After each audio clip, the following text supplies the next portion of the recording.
Hello, everybody. I'm here today to talk on the effects of smoking on the body.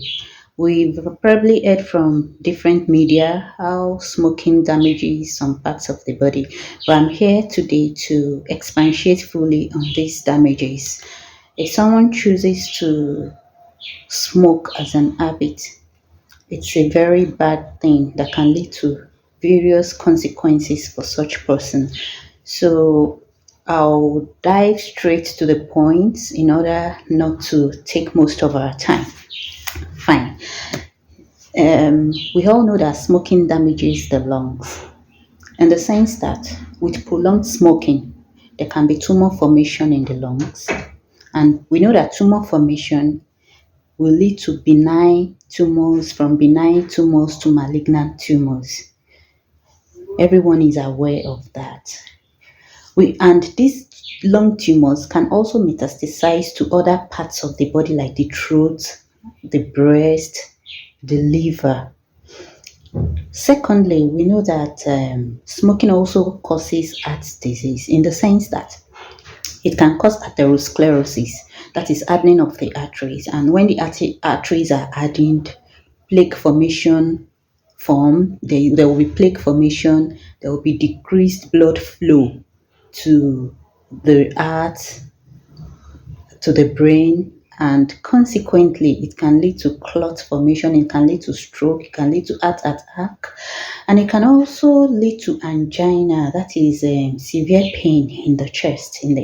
Then it can also narrow the arteries in the arms and the legs, in the sense that there will be no appropriate blood flow to the limbs or to the arms.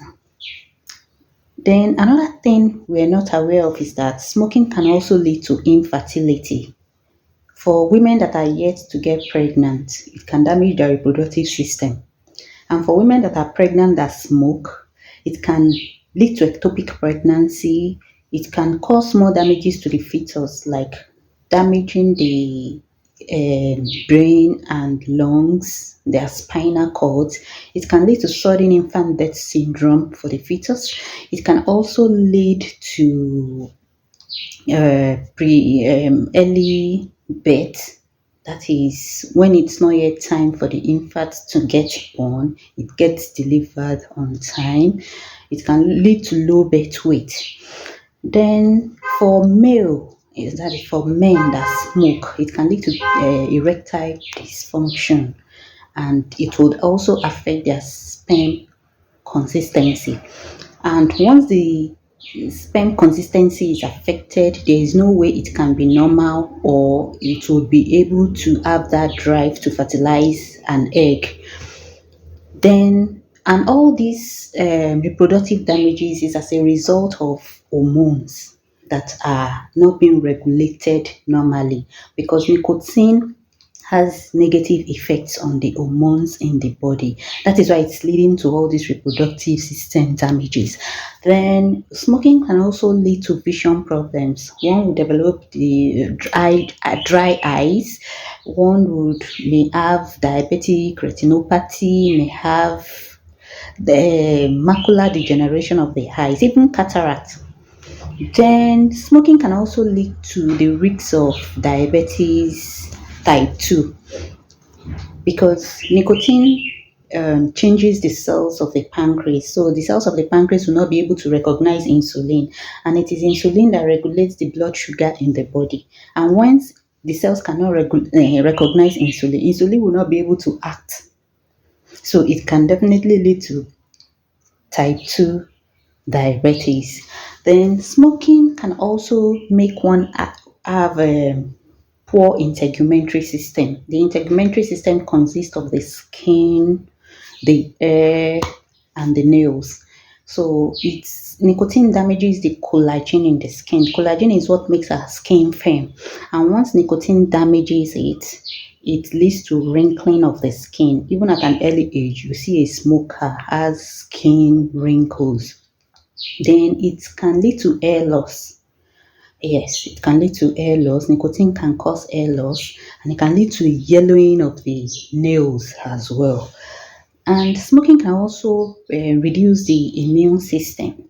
Can weaken the immune system, I mean. One becomes susceptible to various diseases. Then there's this risk of bad oral hygiene in the sense that the gums can be weakened. When when a smoker starts brushing his or her teeth, there might be bleeding. Then, aside from that, there will be the teeth will be sensitive. They will remove. They have the capability of removing at any time. Then there is gradual damage to the central nervous system. With consistent smoking, there is risk that this kind of person in the future may have Alzheimer's disease.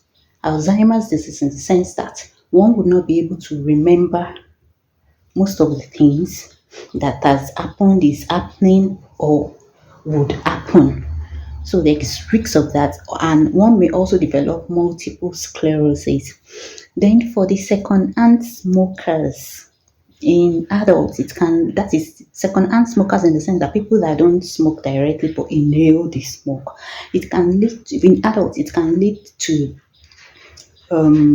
throat and breast cancer. It can lead to tumor formation in the throat and the breast, gradually leading to benign tumors, cancerous tumors, and all that.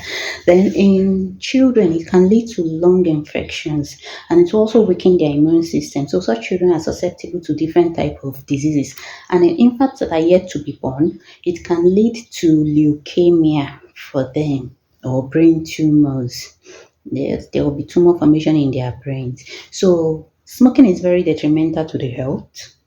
It is not something that one should imbibe as a good habit.